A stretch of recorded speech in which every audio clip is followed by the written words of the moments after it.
Hey everyone, it's Lee here with another tutorial. In this video tutorial, I'll be showing you how to use WhatsApp Backup to restore messages from the internal storage. Specifically, I'm going to be using the iPhone, so I'll be restoring a backup from the iCloud, making sure it's backed up, and then reopening up WhatsApp to make sure we can restore it easily without any issues. It's pretty straightforward, but I want to walk you through it. So, let's get started.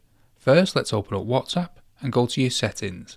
Then go to Chat, and under Chat, you'll want to go and click on Chat Backup. Click on the blue button that says Backup Now. It will load through a percentage and then back up all your messages and information.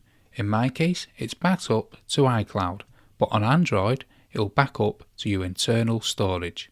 Now, what you want to do is delete the app completely, including all the documents and data.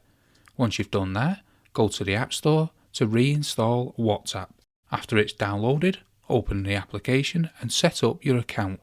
Click on Agree and Continue and allow notifications. Once you punch in all your information, it will give you the option of restoring from a backup. If you don't restore now, it won't actually be backed up. So click Restore Chat History. It shouldn't take very long to bring everything back and download it to the app. Then click Next and continue the setup by entering your name. It will restore all your messages just like you have never deleted the app. And that's how you use the WhatsApp backup to restore messages from your storage. Hopefully this helps you get out of any transitions from one phone to another. Don't forget to subscribe to my channel and thanks for watching.